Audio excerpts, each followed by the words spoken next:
गुरुजी, पाठ करना और साधना में क्या अंतर है? पाठ करना, उसी चीज का साधना करना, दोनों में क्या अंतर है? अंतर कुछ नहीं है, केवल समझ का अंतर है ना। मार्ग है, साधना का मार्ग है पाठ। बात समझ गए? जैसे आपको कहीं जाना है तो आप किसी साधन को ग्रहण करके वहां तक पहुंचने हैं, है ना।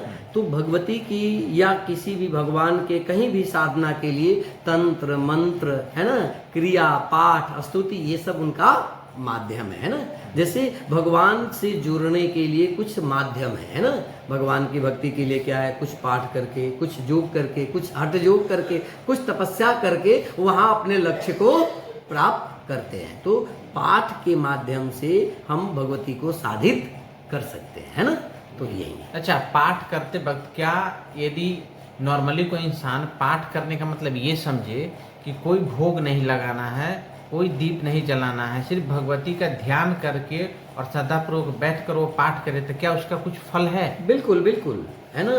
आपको समझना है कि आप जो है भगवती के लिए जब बैठते हैं कहीं भी, तो केवल आप भगवती के चरित्र, पाठ क्या है? भगवती के चरित्र है, भगवती का जो स्वरूप है, भगवती के कार्य है, भगवती की जो सीमा है, वह सब गुणों का उनके वर्णन है ना।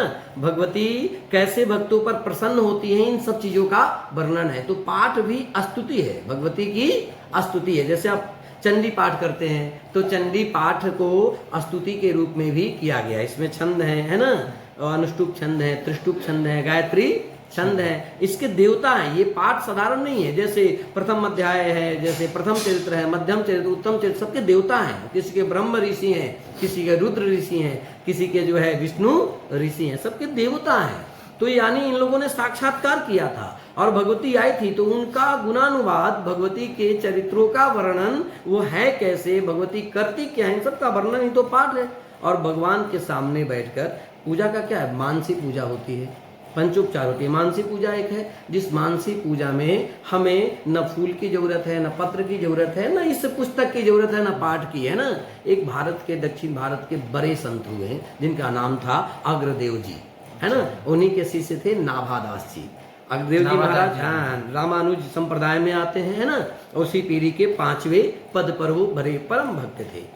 तो अग्रदेव जी महाराज एक बार भगवान की, वो मानसी पूजा करते थे। अब मानसी पूजा में पुष्प बासी नहीं होता, अपवित्र नहीं होता, है ना। तो एक बार मानसी पूजा ही करते थे और मानसी पूजा में बैठे थे। और उसी समय उनके भक्त जो है ना, उनके शिष्य नाभादास जी, उनको पंखा जल रहे थे, धीरे धीरे जल रहे थे। अग्रदेव जी के एक भक्त पर संकट आ गया। वो समुद्र में जहाज से कहीं जा रहा था और वहां तूफान आने से संकट आ गया। तो संकट में उसने अपने गुरुदेव को स्मरण किया और यहाँ गुरुदेव को आभास हुआ कि मेरा भक्त संकट में है। और वो मानसी पूजा कर रहे थे और उनके सामने बैठे जो इनके शिष्य थे नाभादास जी, यह समझ गए कि हमारे गुरुदेव की पूजा में विघ्न हो रही है। और उन्होंने अपने पंखा को ऐसे झला तो वहां वह जहाज किनारे लग गया और जहाज का संकट टल गया। अग्रदेव जी की जब पूजा मानसी संपन्न हुई, तब उन्होंने अपने इस शिष्य की यह उत्तम उनका सामर्थ्य समझकर उन्हें जो है भक्तमाल की रचना का आदेश दिया था। और भक्तमाल की ऐसी रचना हुई जो भगवान के भक्तों की कहानी है। और जो भगवान के परम भक्त हैं, इन्होंने बैठकर भगवान का कोई पाठ नहीं किया, केवल अपने गुरु का आदेश मानकर भगवान की सेवा, भगवान की पूजा क्या है। वृंदावन मथुरा के ऐसे परम परम संत हुआ करते थे जो ये लोग बुहारन यानी झाड़ू लगाने की सेवा लेते थे। भगवान के मार्ग का झाड़ू ही लगाकर भगवान के परम पद को पा गए, है ना। तो आजकल तो ऐसा चल रहा है कि लाउड स्पीकर पर माइक बजा बजा कर कहीं पूजा हो रही है, लोग लगा दिए सप्तशती का पाठ, वो कैसे कैसे करे जा रहा है ना। पाठ की भी विद्या है, पाठ का नियम है। गीति शीघ्री शिरा कंपी, बहुत गाकर नहीं पाठ कर सकते, बहुत जो है सो शीघ्र में नहीं कर सकते, सर और हिलाकर ऐसे डोल डोल कर नहीं कर सकते।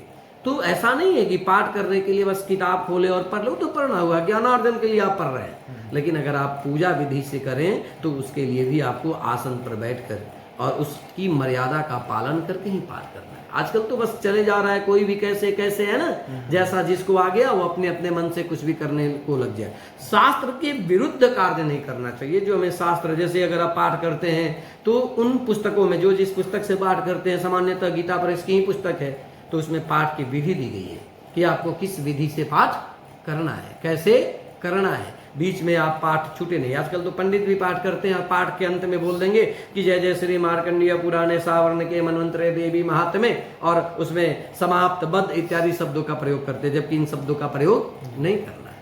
बद्ध समाप्त इति इन शब्दों का प्रयोग पाठ के अंत में नहीं करते। अथ प्रथमो अथ द्वितीयो ऐसा पाठ नहीं करते, लेकिन लोग करते रहते हैं, अज्ञानता है, परे नहीं, बस चल दिए। तो वैसा नहीं है। हाँ, इससे आप जजमान हैं, आपकी जितनी भक्ति होगी, आप जितने भगवान से जुड़ेंगे, आपका उतना कल्याण तो सुनिश्चित ही है ना। तो ये